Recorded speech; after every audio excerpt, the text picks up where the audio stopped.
climbing up on, Tata, from it, Aditunga, very high, Asfutja, slapping his arms, Gadarasana,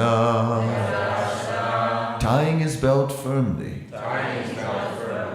Nyapata, he jumped, Visaude, into the poisoned water. Translation. Lord Krishna saw how the Kaliya serpent had polluted the Yamuna river with his terrible, powerful poison. Since Krishna descended from the spiritual world, specifically to subdue envious demons, the Lord immediately climbed to the top of a very high Kadamba tree and prepared himself for battle. He tightened his belt, slapped his arms, and then jumped into the poisonous water. Purport.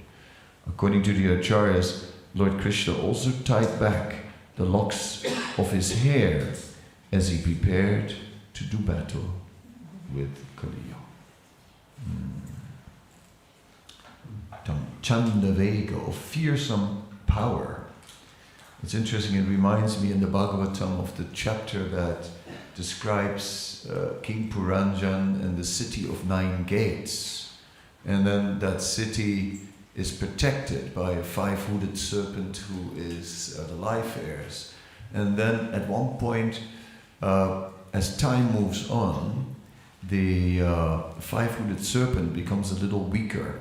And it is at that time that King Chandavega attacks the city, the king of fearsome power, old age, accompanied by Jara, old age, and so on. So this word Chandavega, we have read it before, of fearsome power. In this case, Chandavega Bisa Viryam, very, very powerful poison. Just the presence of Kaliya was so powerful that all living beings who even came near the water, they died.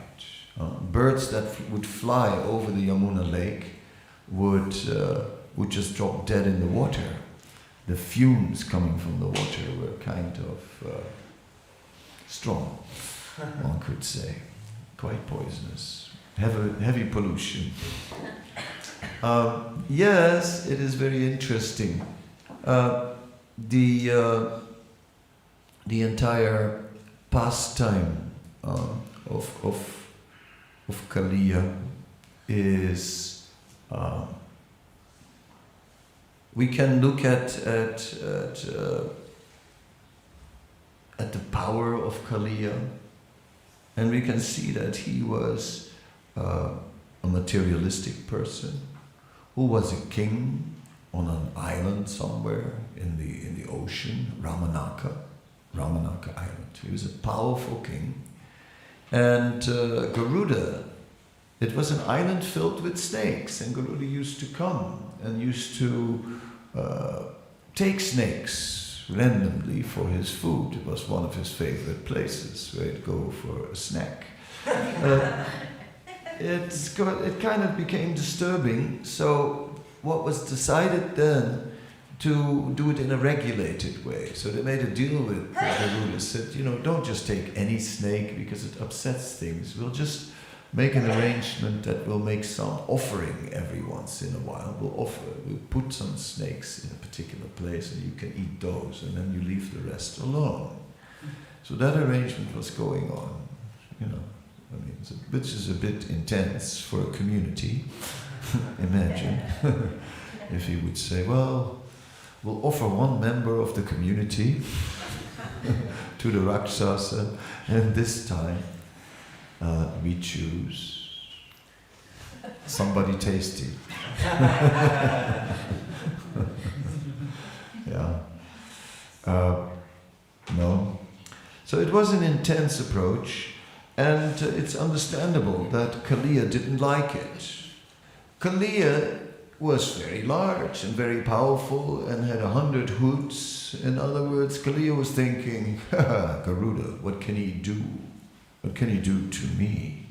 But Kaliya could not understand the nature of Garuda.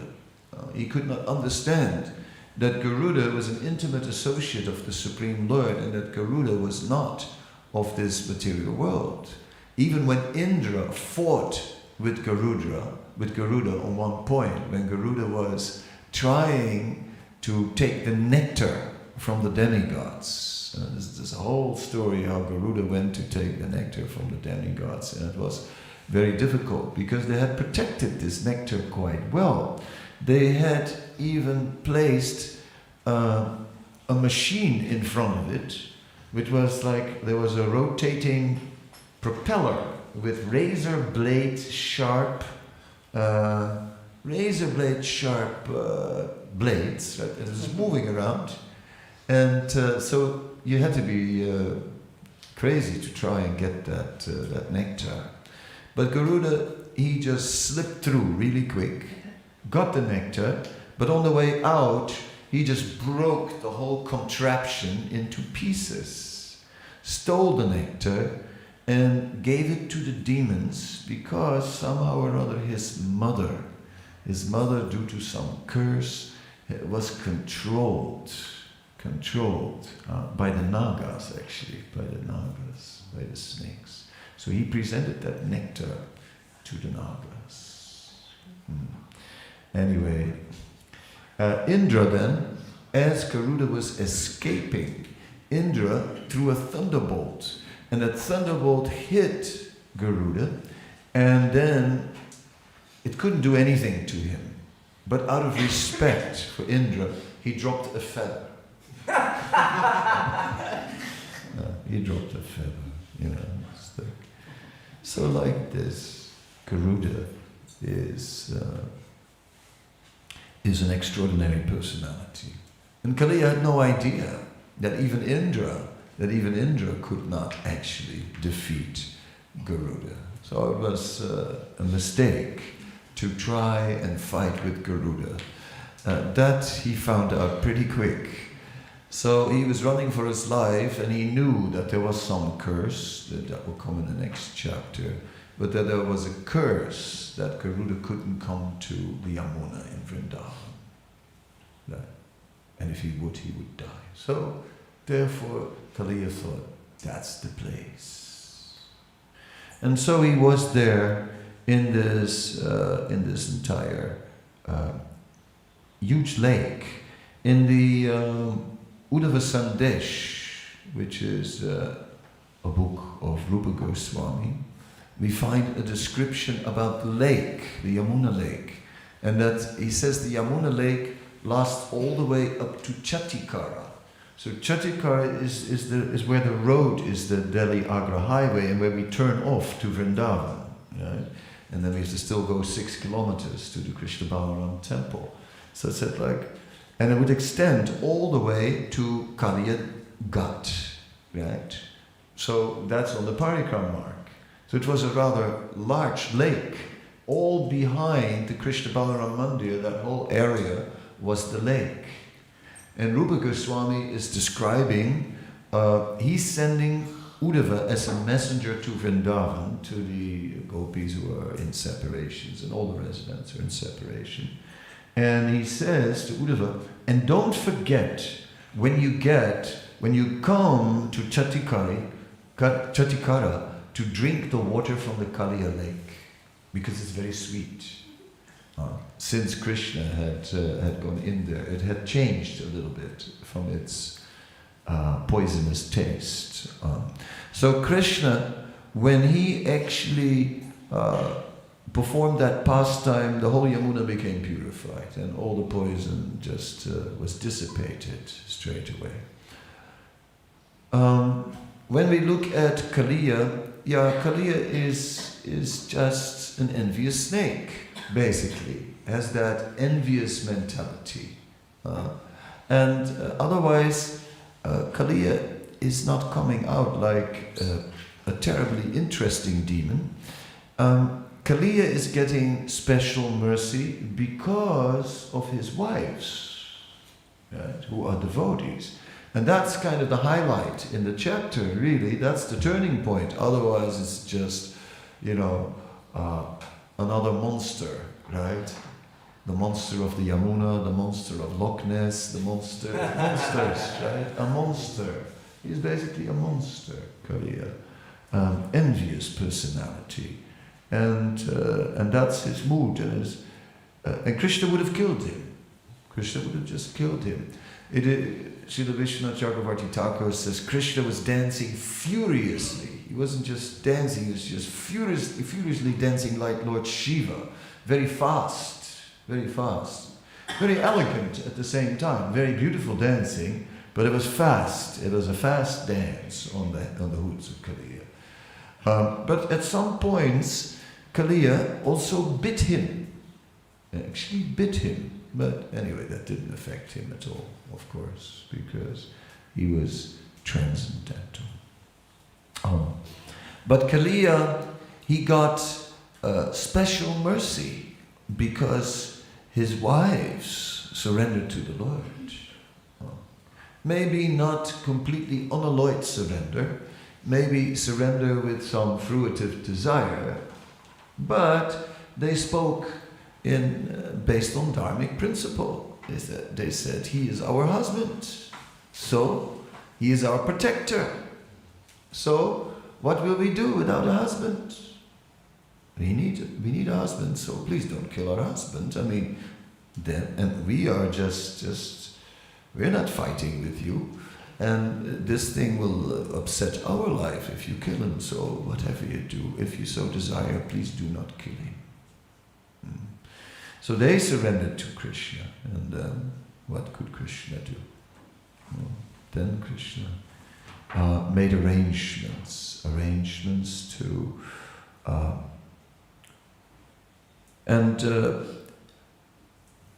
it was all going on anyway, because Krishna was dancing on the hoods of Kaliya. And as he was dancing on the hoods of Kaliya, he left his footprints on the hoods of Kaliya.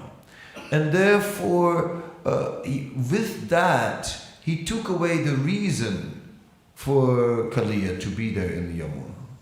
So then he just explained to him, my dear king of the snakes. And Kaliya felt like, oh, he knows I'm a king. I'm not an ordinary snake. I am a king. Yes. But by reminding him, as you are a king, so you also have a kingdom. So as a king, since you have a kingdom, how can you stay away so long from your kingdom? You should go back now and take care of it. That's what a king does, right? So, kingdom, yes. So time to go home. And it's all right, because now I have left my footprints on your hoods, and therefore, Kaliya will never touch you. No. But that was not all. Kaliya also transformed. He transformed in the whole experience. So unlike the other demons who are all being killed and basically then gets a Yuja Mukti or a little bit more, like Putana, who goes back to the spiritual world, and then Putana is also purified. Because when Putana's gigantic body was what to do with it, they cut it up into pieces, the coward men, and they burnt it, and then there was a sweet scent, which meant that her body was no longer the body of a witch. Well, Kaliya also became purified. He became purified by the touch of Krishna. And then Kaliya at the end is saying, according to the Acharyas, he is saying that well, since you made me your carrier, if sometimes Garuda is not around, then you can always count on me. You can always count on me as your carrier. So Kaliya became, after that whole incident, one of the means of transport of Krishna. Like Krishna has different cars and chariots and a bird carrier, and he also has then this snake transport, which he has for special occasions. It is said that there is a Puranic reference where it is said that in one particular yuga, Krishna appeared and went to Mathura to kill Kamsa, because Krishna performs these pastimes again and again, but he makes them a little different. So on one occasion he went on Kaliya to Mathura. So, Kamsa, here I come. Right? Kamsa said, whoa, that's a bit more exciting than just going with Akrura, isn't it? So, yeah. So, and it is also mentioned in the Brihad Bhagavatam that even in the spiritual world, Kaliya was there, and that Kaliya appeared. Kaliya was back. And there's a big thing, but Krishna bridled Kaliya. That means put like reins through the nose, like they do with bulls, to all the noses, and then he had all the reins in his hand, and then he got on with the cowherd boys, and they started racing up and down the Yamuna. Right? So there was lots of fun also. So Kaliya in the spiritual world is just increasing the rasa, is Krishna's speedboat. Like everyone wants some water sporting sometimes. So when Krishna has water sports, yes, bring out Kaliya. Just see, because he's part of the water sports. One of the things I like also about these pastimes, as Krishna jumped into the poisonous water, yes, he slapped his arms, but in the next verses, right, we're also going to hear that Krishna started to make sounds in the water, musical sounds, right? So in my mind, since I like music, in my mind, I'm kind of like imagining what that would be like. You know how to do it in the water. Yes, that we used to do in the swimming pool.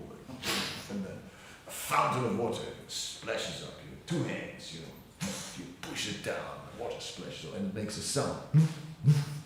So if you do this quick, then you can make some interesting dancing music. So Krishna being very expert, Krishna after all, he knows many arts, he knows how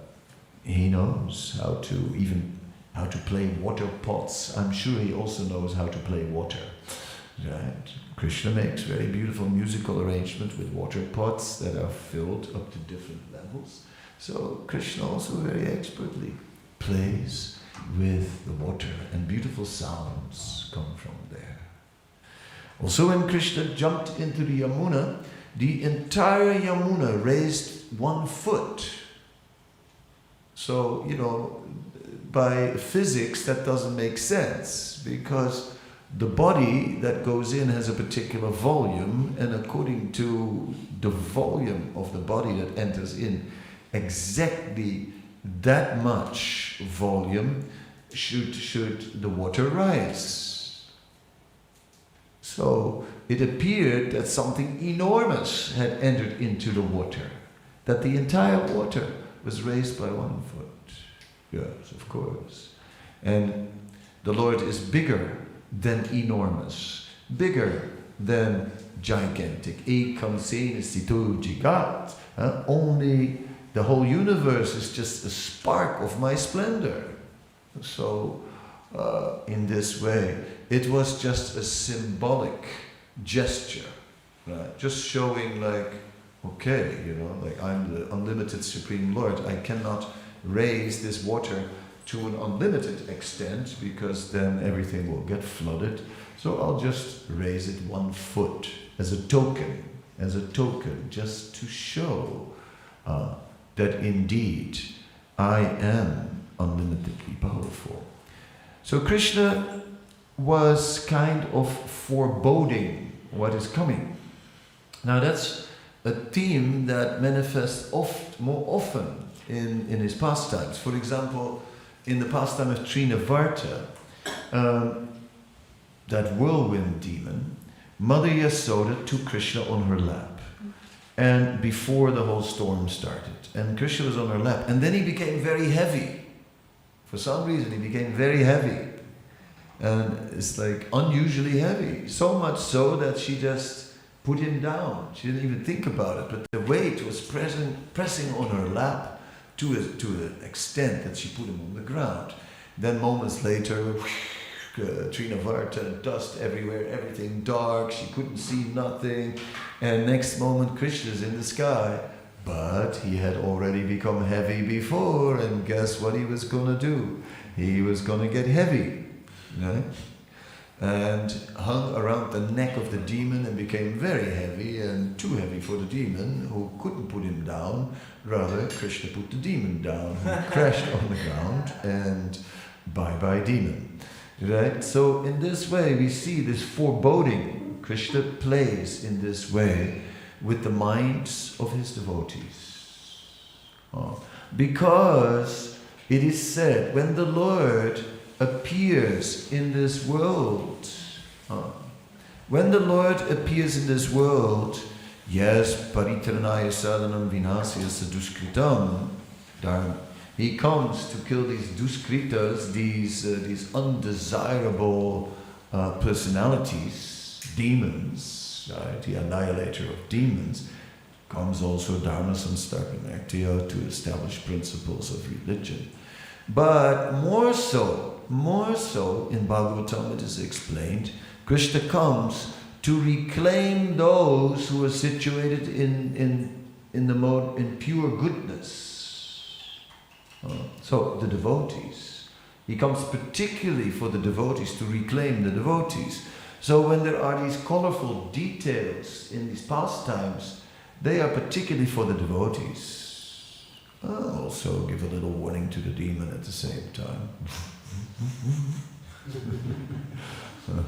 We're going to dance here, make some music. First there has to be music, otherwise what dancing is going to be there? So let there be music. And then we're going to dance. In this way, Krishna was getting ready for this very nice pastime of dancing. It is stated that when Krishna was dancing on the hoods of Kaliya, that at that time, Krishna's dancing was so extraordinary, he was Vrindavana Nattabara. As Srila Bhaktivinoda Thakur is singing Vrindavana Nattabara. He was the king of dancers. He was the topmost of dancers, the topmost dancer. And so, Mother Yasoda, she saw the inauspicious omens. Mother Yasoda, she understood something terrible was going on, and she ran into the forest and followed Krishna's footsteps, because they were there in the sand, because no one in Vrindavan ever steps on the footsteps of Krishna. No human being, no animal, no one. Everyone worships those footsteps. Therefore, Mother Yasoda could easily follow the footsteps of Krishna, and she did. And she ran, and she came to the Yamuna. And the coward men, they were there just before her. And they saw, and everyone saw Krishna in the coils of this terrible snake. And Mother Yasoda, she just got ready and got into a fighting spirit. And she was going to take on the snake. It's she was going to single-handedly fight, and it took all the cowherd men to hold her back. Anyway, then they all stood there. They all stood there and watched Krishna in the coils, and it went on too long, too long, too long, too long. And the cowherd boys, they had already died that day. They had already died, and Krishna had already revived them, so they were already emotionally shocked. I mean, how many times can you die? But they were about to die for the second time, seeing Krishna being strangled there. This was like too much anxiety.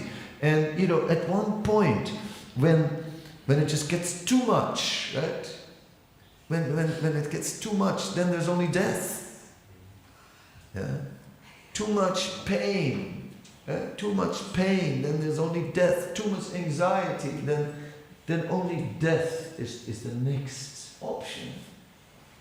So the cowherd boys were again close to death for the second time that day.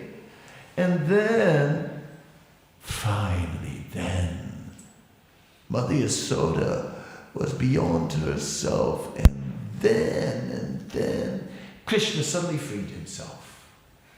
Effortlessly. Although it looked he was totally overpowered, effortlessly he freed himself, and next moment he's dancing on the hoods of this serpent. Now, then he was Vrindavana, Nattabara, Vrindavana, Nattabara, the topmost of all the dancers. And as he was dancing there, his dancing was so elegant that those who saw, they forgot. They forgot everything. They just saw him dancing. It was so absorbing, they just saw the dancing. And the next moment, they saw the snake again, and then all the anxiety came back. I mean, when they just saw the dancing, they forgot all about the anxiety, all about the snake, and it was just like, oh, look at Krishna. Look how amazing it is that he's dancing like this. And then, on the hoods of the snake. Right. So in this way, it was a day where the emotions went into like a spin, like in a washing machine, It's like the emotions went all over the place, from total anxiety, to total amazement, and then back on the edge of death, and so on. I mean, it was just specifically this pastime is spinning around the emotions of the residents of Vrindavan. It is just because it takes so long, Some of the other demons, it's quite quick, Demon comes, right? And there's immediately the big fight. Krishna is not overpowered. Casey comes, all right, Krishna does what my mother always told me to watch out for. Don't put your hand in the mouth of a horse. That's like, and Krishna did it, put his hand in the mouth of a horse, but stuck it in the throat of that horse and started spinning him around, and the centrifugal force was actually enough to finish off that horse, the Kuvalayadipa, the elephant, the elephant came storming. Krishna first ran between the legs and pulled its tail and pulled the elephant back. Elephant came for the second time. Then Krishna held out his foot and tripped the elephant. So Krishna played a little bit, but he was immediately kind of showing his prowess. But this time, it looked like Krishna had met his match. That this demon was really more powerful than Krishna. It looked like his good luck was running out, and he was being strangled in the coils of this gigantic snake for a long, long time. Therefore, this pastime especially, in one dream, Balaram says, Krishna, please stop now, free yourself. I mean, this is too much, you're killing everyone, this is too much anxiety. Krishna, please. Balaram is dreaming, finish off this Kaliya now. So like that, we are witnessing the pastimes of the Lord. And the Lord is particularly, first of all, playing with the hearts of His devotees. First of all, it is the objective of the Lord to increase the desire, to increase the attachment of His devotees. That is what He's doing. The Lord is not passive. He's not a passive God who is seated on a throne and is being worshipped and offerings are made and then blessings. Rays of light shoot from His hand and come from the sky. I am blessed, I am blessed. Yes, thou is blessed for praying to thy Lord. Yes, but no. Krishna is playing with the hearts of His devotees particularly with the hearts, because He's trying to increase their attachment for Him. That's what He wants. He sees, yes, you have some attachment for me. That is wonderful. That is wonderful. But now, I want more. I want more. And He makes arrangements in the life of the devotees to increase their attachment. So that is the internal purpose of Krishna in this particular pastime, to increase the attachment of the devotees. Because spiritual life is not about attaining perfection and then, after living a whole moral life and always going to church on every Sunday, going to church on every Sunday faithfully and praying and living a good and moral life, that's when one can go to heaven. Oh yes. The pearly gates and all those things. Okay, heaven. And oh yes, I forgot to mention, God lives there too. But it's not a problem. It's not a problem because you hardly see Him. He's old. He leaves everyone alone and everyone is just enjoying there. Enjoying. You get wings and you can fly in a trumpet or a harp. You can fly around. Heaven is a place for eternal enjoyment. This is not uncommon in many theological views in the world. Like, for example, when we look at heaven's Valhalla. That was the Germanic heaven. And what was there? Beer forever.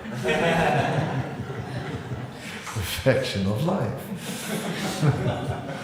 And there are other religions where you get 17 maidens. It's a party. In other words, heaven is a party. That's basically what is generally described. It's an eternal party. Not too bad. Yes. But that's not exactly what is going on. What is really happening is that that intimate relationship, this complete focus on the Supreme Lord. And that's what it is about. Overwhelming attachment. Not just, do you have love of God? Oh yes, I love Him very much. Yes. Not like that. Not like, a statement made between nibbling on 2 chips, right? No. It is overwhelming. You'll forget all about the chips. Right? It is just that love for Krishna that takes over everything. Everything. That is the essence. And Krishna, He churns. Krishna is a cowherd boy.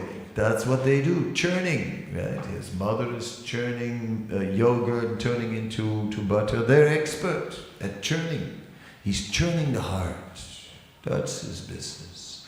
That is what these pastimes are. That is what it's about. It's for the devotees to churn their hearts. And then as an additional purpose, sure, purify a demon on the way, get rid of a few demons on the way. That's fine, but for that, Krishna really doesn't need to take all that trouble. That he can just do by desire. If he desires, the demon just dissolves. When it comes or goes. He just disappears. Right? If Krishna so desires, Kamsa will just dissolve. Right? And if Krishna wants, he can even eradicate even the memory of his whole existence. Was there ever a Kamsa? Never heard of him. Right? If Krishna so desires, that would be very easy for the Supreme Lord. His Satya Sankalpa energy, his energy that makes all his purposes come true, that is Krishna's potency. Therefore, whatever his purpose is, it will come true.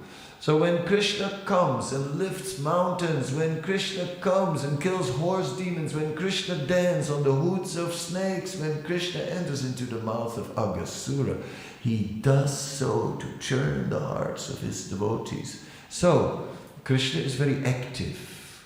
He is not just seated on a throne and sending down blessings. He is playing intimately with his devotees.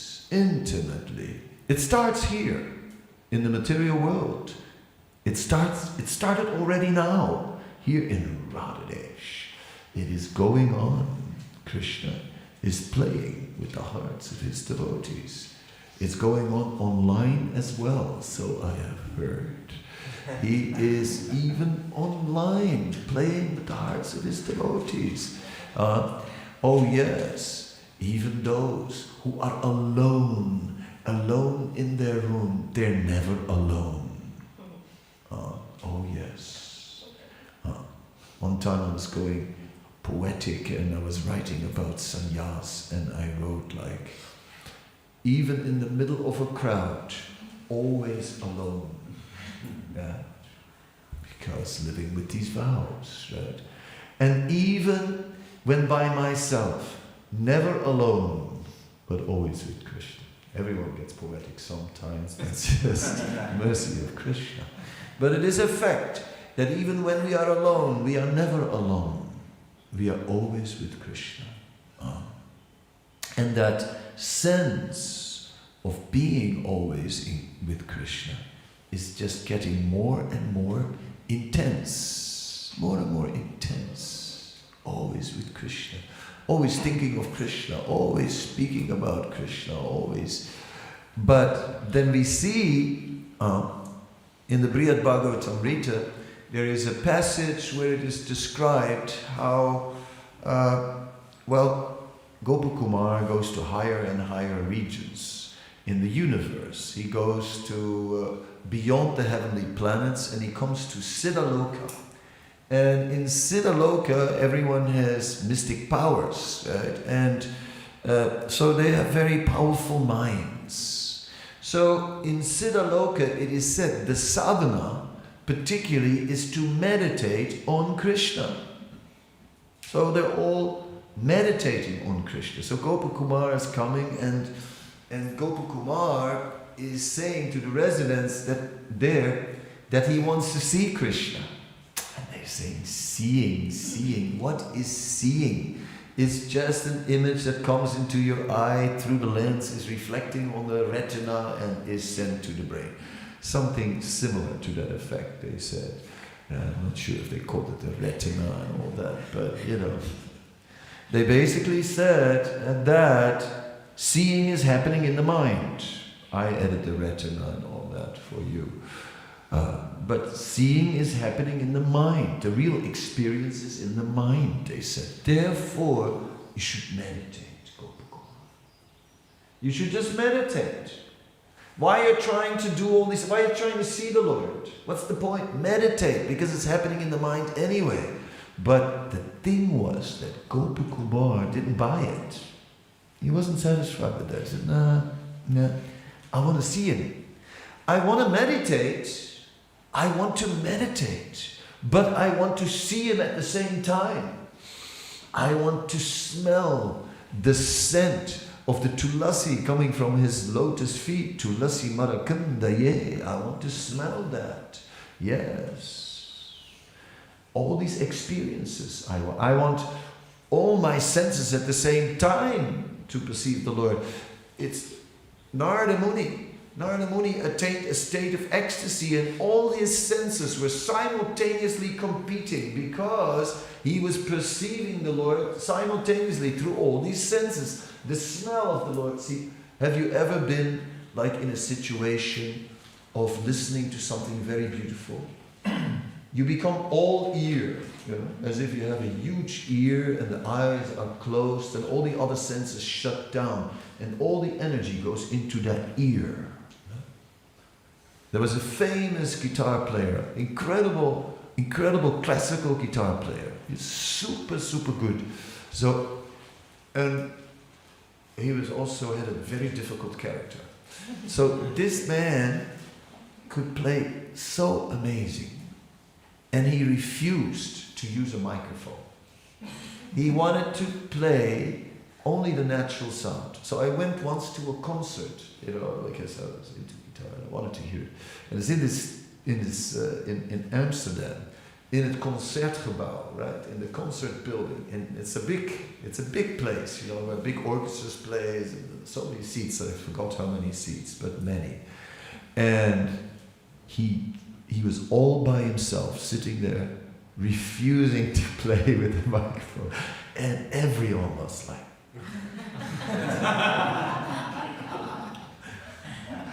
And if someone was breathing too loud, everyone would just look. It's just... Gosh, what a concert. And it was really good. He was like brilliant. It was brilliant. It was really good. It was worth the money, I must say, from a material point of view. Yes, so all ear, so all the energy goes into one of the senses. And then we shut down all the other senses. But Narada couldn't choose. He couldn't choose. Because, the smell of Krishna's lotus feet. Oh, or his lotus garland. I mean, how could he not just become all nose?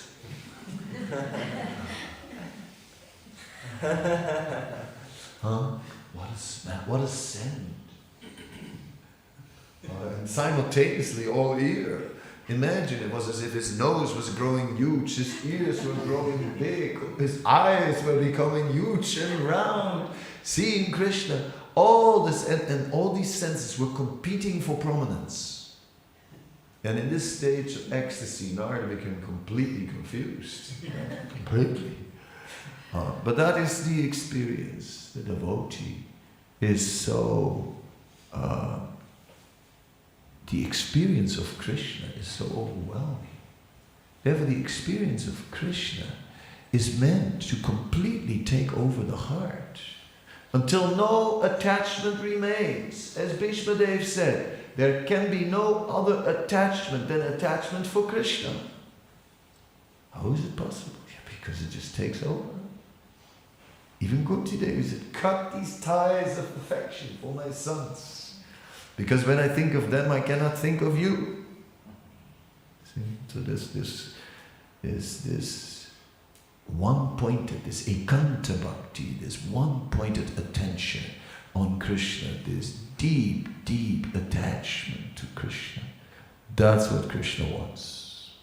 That's why Prabhupada says sometimes, when Krishna is very pleased with our service, then Krishna is not only looking at what we surrender to him, he's looking at what we're holding back. Oh, what you're... oh, he doesn't say, oh, thank you for all your service, oh, thank you for all the nice things you've done. He's just like, what's that?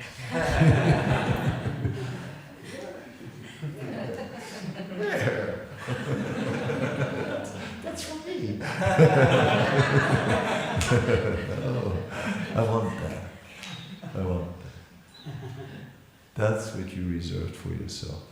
That's what I want. You give that. You give everything. Everything. Yes. That is what I want. And that is why he dances as Vrindavanamatabara on the hoots of the Kaliya serpent to attract our minds. This is far out. This is not boring. This is like incredible. I mean, what's he doing? Check it out. So, leaving us here with a cliffhanger for the next episode. What is going to happen next? In Krishna's exchange with this horrible snake. That we'll find out in days to come. Any questions or comments?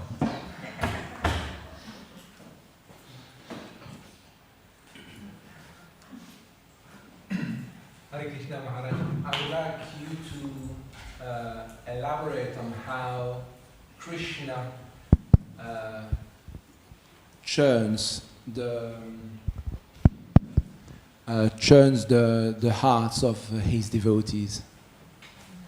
Yeah, it's not on. Yes. Okay.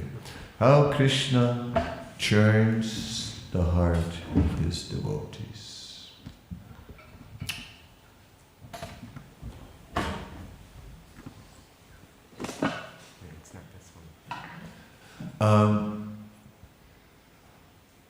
In everything he does in our life,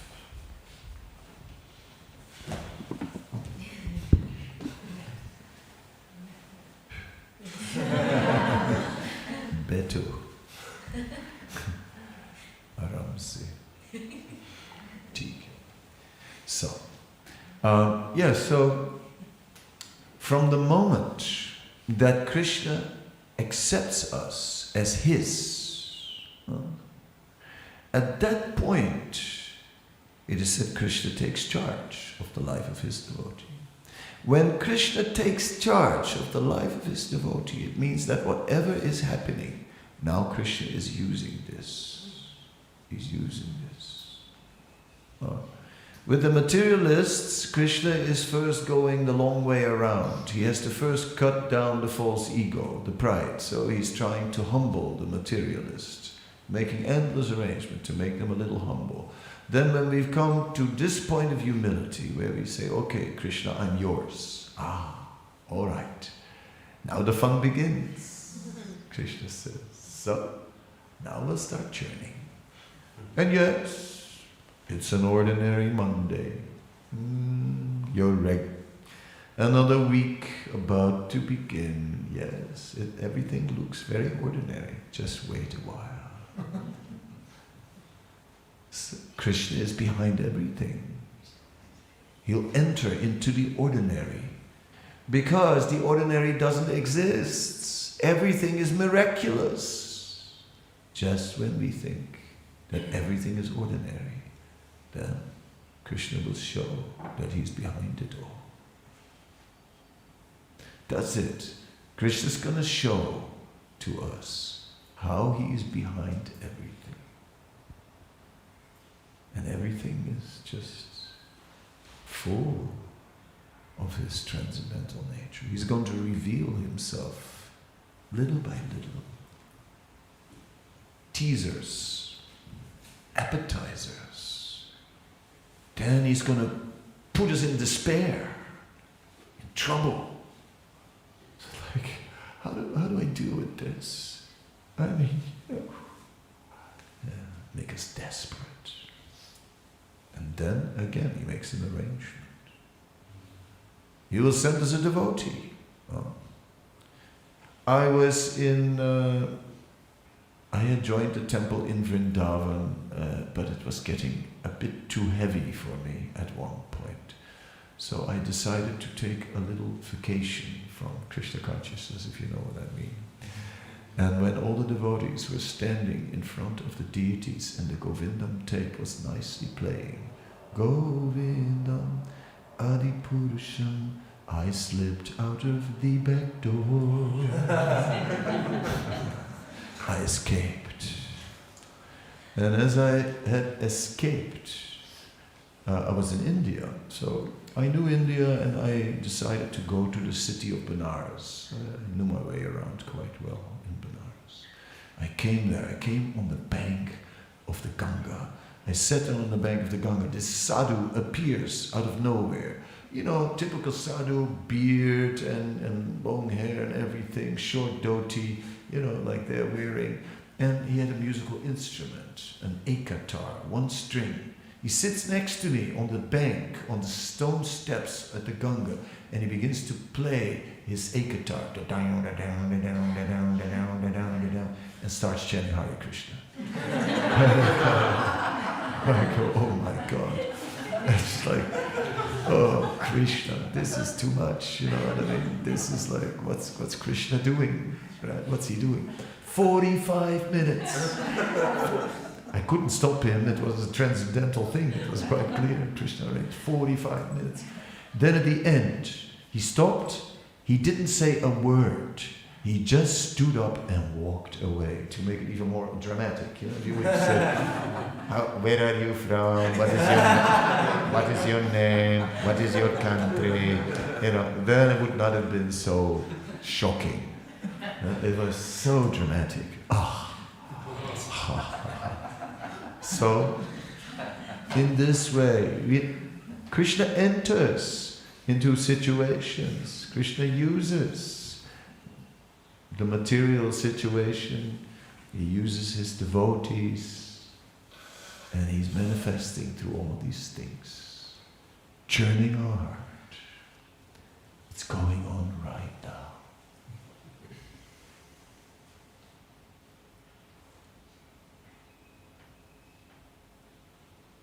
Yeah. Anybody else? Yes. Maharaj, when Krishna shows us this, what we are holding back for ourselves, it seems like sometimes I mean, not sometimes, we are like helpless. That I'm gonna pull that thing that I'm holding back for ever, just for myself. What can we actually do then? You know, what do? You have a kid, right? If you have a child and the child has something, you know, and he says, give that to me. You know, give. Child doesn't want to give. Come on, give to me.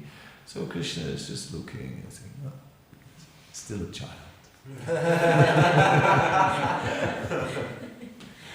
So, you know, then Krishna will make some arrangements to help us to grow up. So, you know, Krishna will wait. Say, okay, all right, then you keep it, you know, for a little while. But, you know, I'm going to take it from you. That day will come. So, like this, it may take a little more time.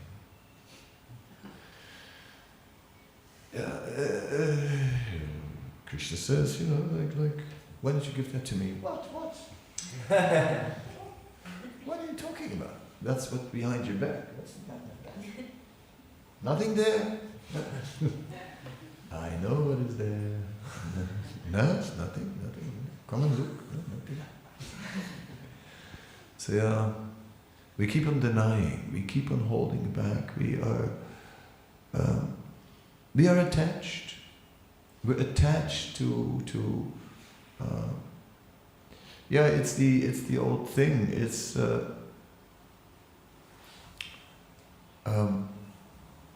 we know that material enjoyment is not that good, but it's also not that bad. You know what I mean? It may not fully satisfy the heart. We know that. We know that much philosophy. But then again, what if you give it up and you don't get spiritual ecstasy? Then in the end you have nothing. Yeah? So better have your half-baked happiness from sense gratification than giving it up prematurely. So the best way is to just hold on to your sense enjoyment and wait for Krishna to give you the higher taste and the bliss. And then when you've got that, then you give up all the material things. Right? But yes, there's the story. The man went onto the roof to fix it from all the leaks in the roof. And then he was sliding down, and then he just get to the edge, and last minute, grab the edge of the roof, he's hanging on the roof. And he's just going to pull himself up, but never any exercise, all day behind a computer, no strength to do it. He's hanging there and realizes, oh my God, how long can I handle it? He starts praying, God. And from behind a voice, need any help? Who are you? I'm God. Oh God, please save me. All right, just let go of the roof and I will catch you.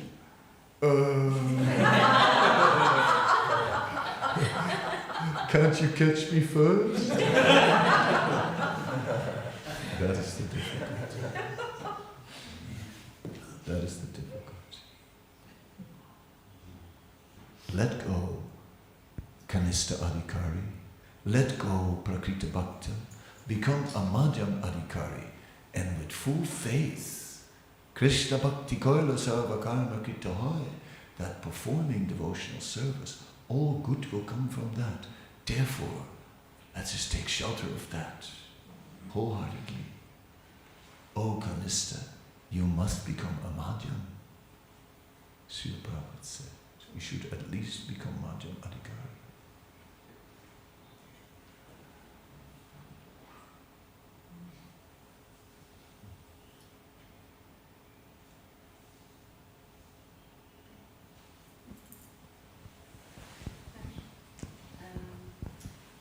You're getting a microphone all the way down there. Oh, I can, yeah. No, but then the internet can hear you. Oh, sorry. I don't know about There it. are so many people on the internet watching. Oh, okay. Thank Can you you. turn it a little? Yeah, That's the way, yeah. it's working. Perfect. Yeah. You speak about heaven and about God in heaven, but this God in the heaven you spoke about, it's Krishna? Okay. When I spoke about God in heaven, I meant to say that we find a lot of spiritualists who have a focus that heaven is about eternal enjoyment, and you don't hear much about God being there. And that's why I kind of joked and said, oh yeah, God is there too. But don't worry, you hardly see him, he doesn't disturb anyone. Yeah?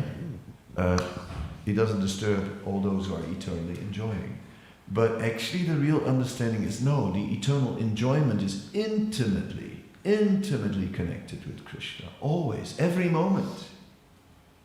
In the spiritual world, everyone is intimately focused on Krishna. No one wants to enjoy something from the desire trees without Krishna. Oh, well, let me just get a Mercedes from the desire tree while we're waiting for Krishna to come out of the forest. You're driving around, it's fun. Oh, Krishna's coming back. Oh, park all the goodies. And Hare Krishna. Welcome, Krishna. No, not like that. Everyone is completely focused on Krishna. When Krishna goes to the forest, the residents of Vrindavan stand there the whole day, looking in that direction. The trees, the branches are pointing in that direction. And on the tower of the palace of Yasoda, the tallest gopi is there as a lookout. And when she calls out, dust! Then everybody knows.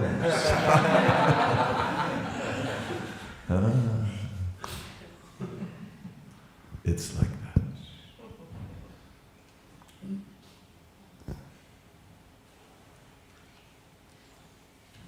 Hare Hare Krishna, I have a question about how to strengthen our desire to facilitate Krishna, to turn our heart, how to make it more easy for Krishna.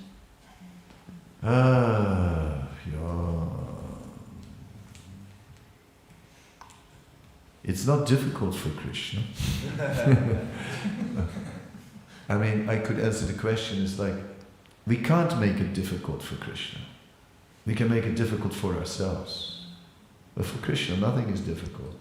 It's not even difficult for Krishna to deal with Kaliya, what to speak with little snakes like us. It's not difficult. No, he can deal with us. He can purify us. He can. But Krishna wants us to come voluntarily. He doesn't want to force us.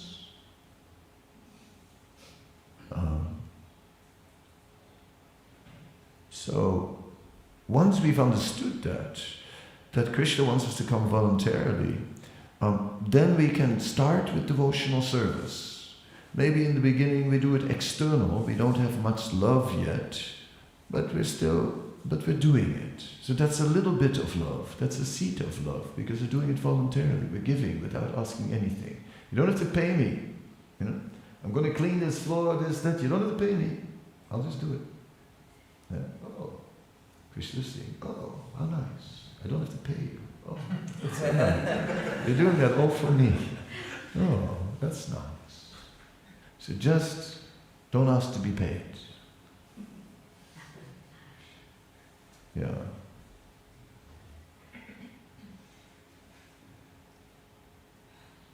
Hare Krishna.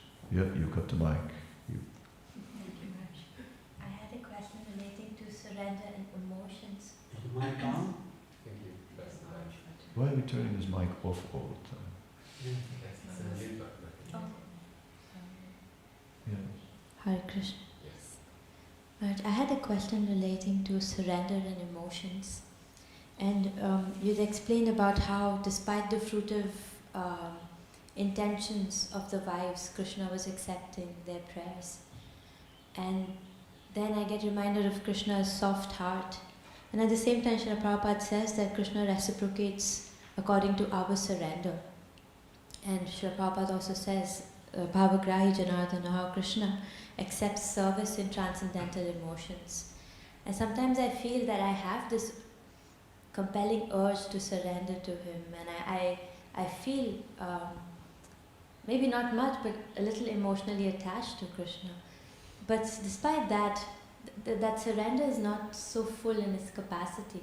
So where am I going wrong? Or Bhakti Tirtha Maharaj wrote a wonderful book called The Beggar. And he wrote different parts, different volumes, but especially volume number 1 is so powerful. And there's a beautiful description there. You can pick it up from across the road, or even download it if you want. But it's a book nice to have. And he describes how there are many strings attached to the heart. And we may have some strings that are attached to Krishna, but there are so many strings, thin strings, that are still attached everywhere. And all these strings have to go to the other things. All the strings have to be attached to Krishna. So, because there are still strings attached to other things than Krishna. That is why, even when we are attached to Krishna, attached to Krishna, but so many other things also. The Beggar. Read that, it is really well written, very nice. The whole book is super. Maharaj knows how to pray. Okay, it's getting very late, so I thank you. Srimad Bhagavatam ki jai, Srila Prabhupada ki jai.